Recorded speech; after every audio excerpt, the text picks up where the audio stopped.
What's up, guys? Welcome back to today's episode of The Sports Sermon. We are brought to you by Scooch, the most functional phone case on the market. Check out ScoochCase.com to get yours today and use the code SPORTS18, sports with a Z, of course, to get a 10% discount on your order.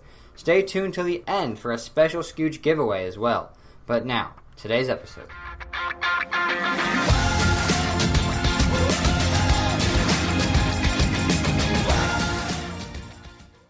Welcome inside. I am Dylan Staggy here today with Jason Gandhi, and as you can tell by the title, we are talking about the Kawhi Leonard trade today.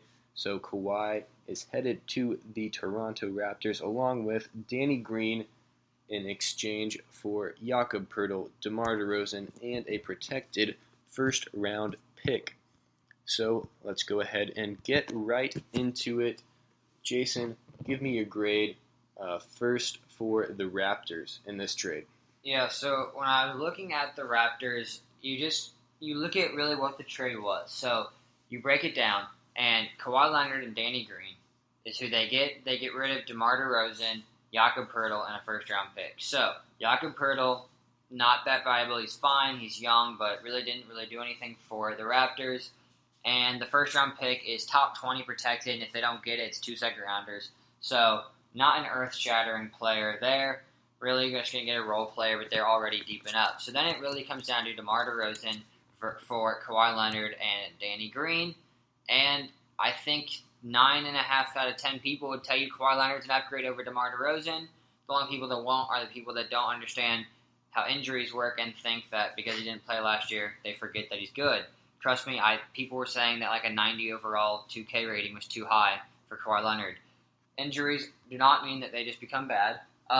So for the Raptors, I thought they made a great deal. You really don't lose much, and that's the one thing you do lose, you get a better replacement at the exact same position. It wasn't like they traded Kyle Lowry for Clint Capella, where it's a completely different position. Like, they're both wings, and Kawhi's better defensively and probably out better offensively as well. So definitely I'd give the Raptors A-. I would say an A+ for the Raptors. It just makes so much sense for them and their team's timeline, I would say, because obviously this Kyle Lowry and DeMar DeRozan thing is just, it wasn't working out as much as they hoped it would be. How? Because it was about LeBron. We have no idea if they could beat, they might have been able to beat Boston, they might have been able to beat Philly. They're the best team in the East. The one player they could not beat was LeBron, and so I felt like this was the year that you got to keep your group together because you might be able to do something this year because the one person that's beat you year after year is now gone. Well, obviously Kawhi's better, so that's why I gave him an A, because obviously Kawhi's better. I'm just saying I think people are saying no matter what, Kyle and DeMar wouldn't have done anything. I don't think that's the case. I think you have to look at past this year though, because after this year, Kyle Lowry. You mean futuristically past, not past a few years ago. No. Are you saying No, you have to look past this year, in the 2020 season. Yeah. Kyle Lowry and DeMar DeRozan will both be over 30 years old. And the Celtics and the Sixers are obviously both on the come up. And past this year, they'll both be starting to get into their primes. And also you can't forget about the Pacers, who have some solid young pieces too. Are Kyle Lowry and DeMar DeRozan really going to be able to get it done and get them to the finals every single year? I know Raptors fans are going to be upset partially about this trade because I know a lot of them are really upset because DeMar DeRozan was their franchise guy. And I don't even think they're upset about the trade. I think they're upset about the way it was handled. That's why I gave him an A- is because of how it was handled. If they didn't tell him he wouldn't have been traded, or if they would have at least put out a press release for the dang guy, I would give him credit. This guy, if he did not get traded, might have gotten a statue outside Air Canada Center, and now they're treating him like he was nothing. I think that's really what rubs people the wrong way, not as much of they got a downgrade. I think everyone that knows basketball knows that Kawhi Leonard's a better player than DeMar DeRozan.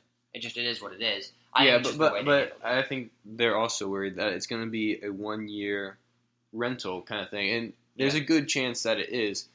But DeMar DeRozan, they might have had to trade him anyway after this year because, like I'm saying, the Raptors are, their future with DeMar DeRozan was not going to be super bright anyway, and they would have had to pay a lot of luxury tax for a team that might not be a top 3 team in the East after this year.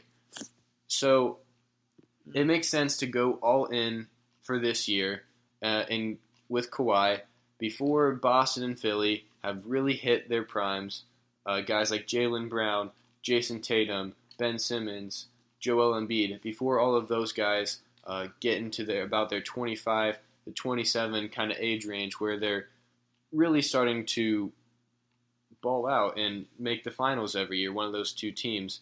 I don't think it's going to go like that. I just don't see Philly and Boston controlling the East for that many years. Like, things change like that all the time. Like, we thought Cleveland would control the East for years to come with LeBron, but he left. Like, Jaylen Brown's only going to be there for 2 more years after this season. Like, I don't know. I feel like Jaylen Brown might be the 5th best player on their team. Okay, so name the other guys. Terry Rozier, if you're going to say from, like, you look at the last year playoffs. Kyrie is gone after next year, in my opinion. And you've got Gordon Hayward. Al Horford's aging. So then you look at a guy like Terry Rozier. He could be gone. Jason Tatum's really the only guy that's locked up long-term of this young core. In Philly, they've got to stay healthy. Like, I know it sounds stupid because, they stayed healthy this year, but Joel Embiid missed 2.5 seasons, and Ben Simmons missed his entire rookie year. Like, there are reasons to be concerned about both teams. Yes, they have the most talent, but a lot of things have to work out for them to be able to use all of that talent. I remember I made a bet with Garrett Bell the first week of the season, and it was about the Celtics and Cavs, whose roster, who would be finishing first, and the deal was assuming the rosters looked the same going into Game 82. 7 minutes in, Gordon Hayward was hurt. Like, things can change in 2 seconds, and that's why I think it's so easy to say, rebuild because you're not the Warriors, rebuild because you're not the Sixers, rebuild because you're not the Celtics, whoever you might want to be. Those things can change in 5 minutes, and then you can't just have all 27 teams. I don't want to bank on that though. We don't need to. Look at what the Spurs are doing. They didn't want Brandon Ingram. They didn't want those young guys. They wanted players that they can compete with now. Maybe that's stupid, but at the same time, you told me off the air that you thought the Spurs might be able to be a 3 seed this year. All it takes is Steph Curry to get another ankle injury and Chris Paul to tear something else that he hasn't torn yet, and now they're the 1 seed potentially in that, and once it gets playoff time. Like, I don't think it's as done of a deal that it's Warriors-Celtics, Warriors winning in 5 or 6 like everyone's seeming it to be. It is an 82-game season. A lot can change in 82 games. I mean, I would still rather go at that this year with I agree. Kawhi. And then after that, I think there's big questions to be answered for Toronto, and I think you would rather answer them now. I don't think DeMar DeRozan was a have-to-get-rid-of contract if they don't do well this year. That's where we disagree. Because I don't think it was, DeMar DeRozan's contract is so bad where, like, we can't... Like, it's not like he was terrible. He's a second team All-NBA. I don't think it was that bad either. But, I mean, you have to get rid of either him or Kyle Lowry or... Why? Like, why can't they do what they've been doing? Because they'd be deep in the luxury tax for maybe not a top 3 team in the East. How would they not be a top 3 team in the East? They don't, like, regress in 1 year. Like, last year they were the number 1 team. They're not going to go to number 8. Number 9, like, they're going to be a top 3 team next year. Like, they're running it all back. They didn't lose anybody. That's why, like, I don't think this Raptors team was such like it's over now. Like, this team was the number 1 team in the East this season. This isn't, like, banking on something crazy. Like, the fact of the matter is whether they had DeMar DeRozan or Kawhi Leonard, they're going to be contenders for the East. I think we both agree with that. And that's the only part we disagree on is just this isn't a I don't think this is a 1-year plan if they didn't trade for Kawhi. Now it is. I agree 100% now it is. Like, if Kawhi leaves, you have to rebuild. But, like, if you would have kept DeMar, I didn't think it had to be a 1-year rebuild. Like, I think you do it this year, and then if you don't win it, you go back next year. Like, I don't think, no matter what, this was a 1-year plan in Toronto. All right, so what do you think Toronto finishes this year in the East? Are they regular season or playoffs? Because, like, the Rockets were not the best team in the East this year. And I mean both. Regular season, probably 4th, I'll say, because I think Kawhi gets hurt and I think Kyle Lowry misses some time. I think due to injuries, because they'll go to 4th, but I think they will be in the Eastern Conference Finals. I think they're still the 3rd best as of team. Now, I mean, a lot can change. Sorry. I still think they're the 3rd best team in the East behind the Celtics and the Sixers. However, getting Kawhi makes them a lot closer because Kawhi can... Who do you think's number 1? I still think the Celtics are number 1. I didn't know if you thought it was Philly. Okay, yeah. I still think Boston has way too many pieces to go at them. And I actually agree with you. I think they'll be the 3 seed and be able to beat the Sixers. Yeah, I'm not sold on the Sixers. I'm not sold on them for the playoffs. We saw them struggle big time against a Celtics team that was not good, really. I mean, they didn't have their best players and they struggled. What's going to happen when you get your 2 best players? Yeah, I'm with you. I just think the Sixers, it's easy to get caught up in the hype. Like, it happens every year in all sports. One team is really surprising. I mean, the Sixers were on the playoff fringe before they went on that 16-game winning streak or whatever it was at the end of the season. They weren't, like, controlling the East the entire year. So, yeah, I think we agree. The Sixers are not as of a lock. Like, I feel like it's such an easy narrative in July to say, oh, it's Warriors-Rockets, Sixers-Celtics. That's how it's going to be. The NBA sucks, blah, blah, blah. Like, that, I don't think that's a done deal. And I think many people would agree with that. Like, the way the Cavs-Celtics got it to be this year, no one expected it to be the way it is. Yeah, I mean, definitely. But I think we should move on to the Spurs side of the trade. What do you think about it for them? What grade would you give them? This is where it's tough. Because, Dylan, you and I, when we do 2K all the time, the easiest thing to do is rebuild. Because you can build through the draft and free agency and all of that. So that, in those regards, it doesn't really make much sense.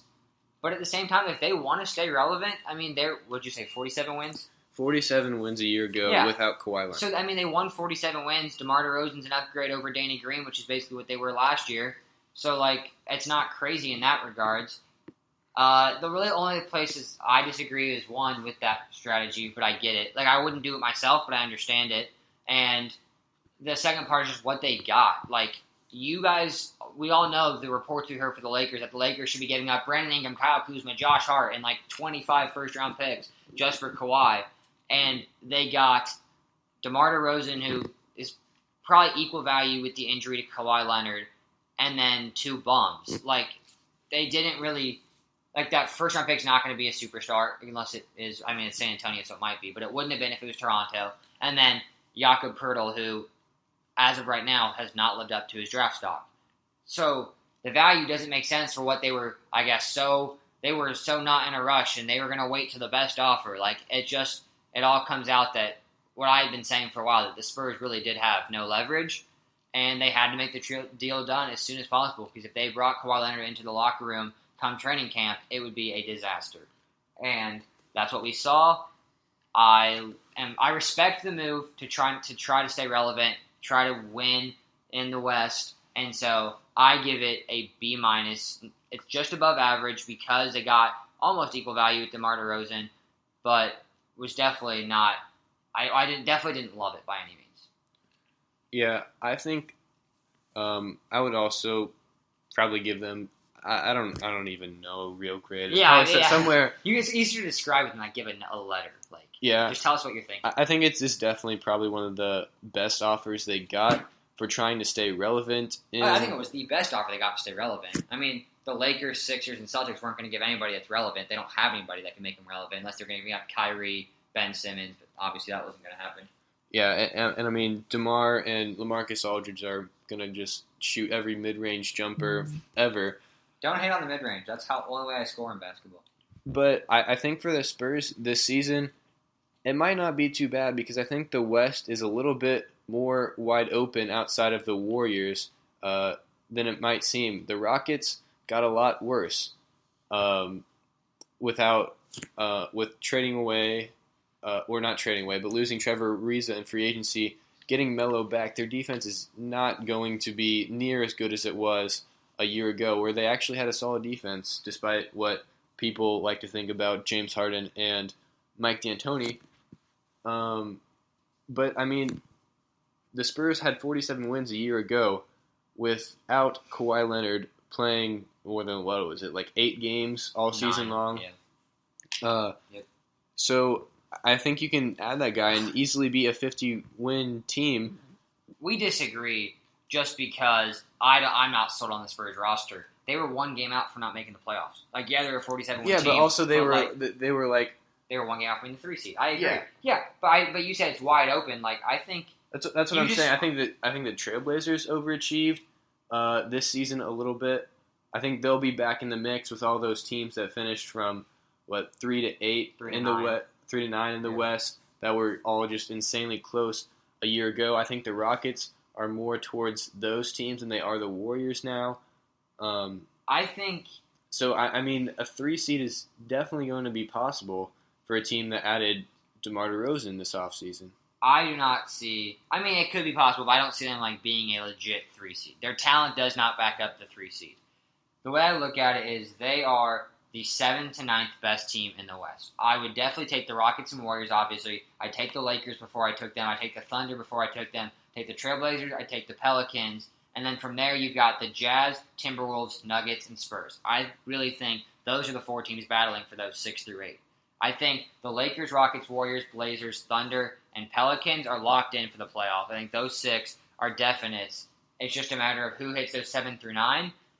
But, like, to your point, those teams I mentioned that I think are locked could be the 7 and 8 seeds because the regular season, like, every game is so crucial in the West. I mean, you can't. I just don't think the Spurs are legitimate. Like, I'm not taking the Spurs if they're the 3 seed and they're playing the Thunder as a 6 seed. I'm taking the Thunder in 5. Like, that's where I wouldn't. I don't think they are. They don't have the talent to back up their seeding just because.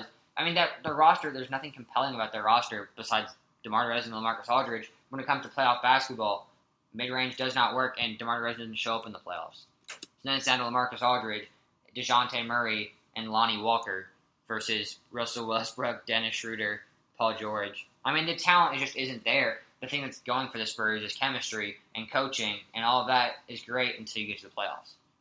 I mean, that's when I think it matters a lot in the playoffs. You can't say that just chemistry and coaching go away because everyone cares now because it's the playoffs. But in a 7-game series, 9.5 times out of 10, the most talented team wins.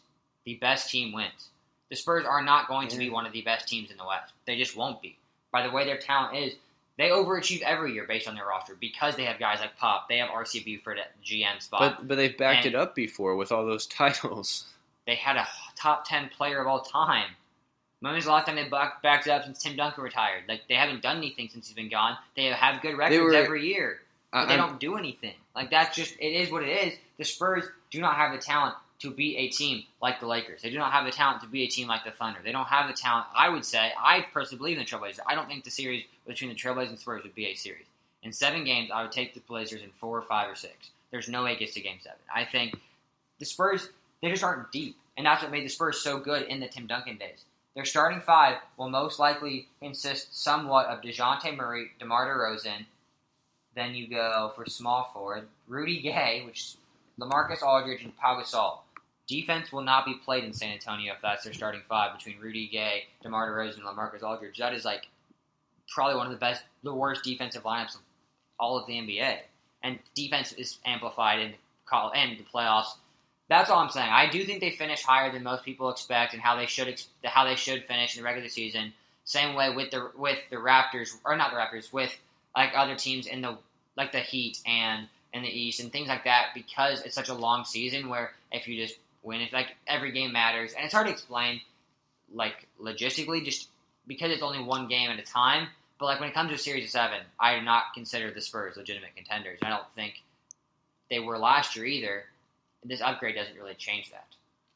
I personally am just not counting out Pop, and I could see a run. He's counting himself out. He might retire. Like he was not after this year. He's staying for the last few years. That's why they made this move. He's staying until the USA. He's staying until the next USA. Yeah. But like that's why they made this move, but so when they you're could thinking compete about while he's there. retirement, you're not 100% checked in. He's not going to be focusing on a February 22nd random night versus the Hornets. Like games like that. Like the Pop is not going to be as pop-worthy. I don't know the right word. He's not going to be as prestigious as he's always been because he's ready to leave. I mean, I don't know. I think if the Olympics were last year, he would have retired last year. Like I think he's ready to retire. He just wants to keep coaching the USA basketball. It's the only thing keeping him here.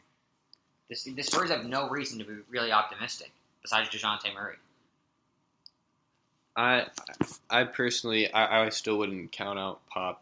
I mean, I don't know inside his brain if he's really thinking that. He might have wanted to retire that year anyway, and it just happened to be the USA basketball year, and so he's just planning ahead. I wouldn't count out Pop, and because I think all the Western Conference teams, besides the Warriors, are so close, I wouldn't count out a run from the Spurs. You think they're contenders? For the finals? For the West. I mean... No, the Warriors have the West locked up, but I'm saying they have a route to the Western You think they can go to Conference the Western Conference Finals? I think they have a route to. I wouldn't put my money on it right now. I'm saying because all the West teams are so close, I wouldn't count them out. I think you're looking at these guys way too optimistically. Do you think DeJounte Murray's going to be like in the most improved player category? Like, I just don't know what you're banking on to get them there. Like, DeMar DeRozan and LaMarcus Aldridge do not play defense. How are they going to get through 7 games when teams can exploit weaknesses after game 1? 47 wins plus DeMar DeRozan on the team now. Have you seen DeMar DeRozan in the playoffs? Like, have you watched him in the playoffs? He literally is no better than Bryn Forbes on the Spurs. He also didn't have a coach. Now he has... He didn't have the coach of the year last year? He literally had the coach of the year. Okay, that's that's because the Raptors overachieved in the regular season. Who's that credit to? The coach. That's DeMar DeRozan, the best coach in the NBA, had a better point guard than You're saying this Dwayne year. Casey is a better coach than Greg Popovich? In 2018, yes. If I had a team coach my team this next upcoming season, I'd take Dwayne Casey 10 times out of 10 before I take Greg Popovich. That is not a hot take. Greg Popovich legacy is the second or first best coach of all time. For 1 year, I'd still take him. Not 1 year. This year. We can't take this like he's not ready to be done. Like, the dude has come out ready to retire. He just is waiting until USA Basketball. Like, he's not as locked in with this team as he has been when he had Tim Duncan, when he had Manu, when he had Tony. Like, Tony Parker's gone too. I think that's a big loss that's going to... Like, the San Antonio Spurs organization is not as stable and not as much of a class organization as it has been of years past. The Spurs of past are all gone besides Manu Ginobili. And if you think that's enough to keep him and Popovich are enough to keep this Spurs exceptionalism where every year they're not going to have that much talent, but they're going to be able to sneak into the playoffs and make a run, then we disagree on that. But I'm not trusting a Popovich that's ready to be done and a aging Manu Ginobili who is now 40. Like, I'm just saying that I wouldn't put my money on it, but I think there is a way. And with Popovich there, you can't just not... he wants to compete for his last few years. But they won't. You can do what you want. They're not able to. Where is defense? I actually want to know where you think they're going to get defense from. Rudy Gay, LaMarcus Aldridge, and DeMar DeRozan were some of the worst defensive players these last 5-10 years. I don't know how they're going to be able to defend in the playoffs. The West is loaded. They might be close, but it's loaded. When they have to play the Trailblazers, Damian Lillard and C.J. McCollum will destroy them. They Paul didn't show George up. and Russell Westbrook will destroy them. They didn't show up in the playoffs last this year, but they have the last few years. That's 1 year compared to DeMar DeRozan's 5. I think it is very hard to get me on board with a team that definitely overachieved last year with the roster they have or had, and with a coach that doesn't want to be there, and with the face of their franchise. He does not want to be there. He would have retired if USA Basketball was not coming. How does that not tell you he's ready to be done? Did you listen to his interview yesterday when they talked about Kawhi? He sounded so just fed up. He was just obviously he was mad about Kawhi. No, he just seemed exhausted with all of these just doing it. I think he really is mentally checked out and is just waiting until he can be done coaching. Yes, he's going to enjoy it, and he's never going to say these things, but when you come out saying you would have retired, you're ready to retire, but you're waiting for USA Basketball, it doesn't really give me much hope in this guy long term. And the Spurs roster is not ready to compete long term. Well, I agree with you that it's not ready to compete long term. I'm just saying for this year, because the Lakers don't have another superstar, because the rest of the teams in the West are so Would you tight. take the Lakers or the Spurs? I would take the Lakers at this moment, but I think there's a path for the Spurs. What does that mean? What does a path mean? If everything goes right, they could do it? Any team that makes it into the playoffs could do that. No, there's not. Yes, there team. is. No. Every team that makes it into the playoffs in the West has a chance to go to the Western Conference Finals, but unless they play the Warriors. That's just... So the Spurs can be one of those teams. So what are you saying, though? You're basically saying they're going to make the playoffs. What you're telling me is they're going to make the playoffs and not play the Warriors until the Western Conference Finals. That is your take. That's not who cares? Every team that makes the playoffs. I don't, saying they've got a route to the playoffs doesn't mean, a route to the Western Conference Finals, and that you think, every team has, that doesn't mean anything. That means that I'm not hating on the Spurs for doing this because they have a reason for it. Well, yeah, they have every team that makes a trade has reasoning behind it. Like, yeah, I understand what they're trying to do. It doesn't mean you have to believe That's in what it. I'm saying. I'm affirming the reason. So you believe in the Spurs this year? I just told you what I think the Spurs will do. But you're not. You're basically telling, like, what you're saying is you wouldn't put any real statement on it, but just like any other team in the West, they could make the Western Conference Finals if everything goes right. Like, that's not saying anything special. Like, that's just what every team's doing. Okay. Like, so you're basically telling me the Spurs are average in the West. Like, that you sounded like you were so like, oh, they could be the 3 seed and they could be contending, but now, like, what you are really saying is just that they're going to be an average team in the West. I mean, I think they will be an average team in the West, but because all the Western Conference teams are so close, they could make a 3 seed. They could make a run to the Western Conference Finals. But what team can't? Like, every team can. That's why. Like, I'm just saying that's why they made this trade. Okay. I just don't think what you were saying is anything like earth-shattering. Like, it was just kind of like. I mean, I never said it was earth-shattering. Like, every team is like everything you're saying. Every single team's mentality. If Okay. everything goes right, we can make the finals. So, like, what's the point? I mean, that's what I think it is. Like, It just doesn't make sense. But okay, I mean, you just sounded way too high on them to basically say that if everything goes right, they might be able to do something. I mean, I don't know where I've changed, but that is going to do it for our podcast today. Let us know in the comments what you think about the Kawhi Leonard trade. Who won the trade? Grades. How far do you guys think the Spurs and Raptors will go in the playoffs this season? And we will see you next time on the Sports Sermon.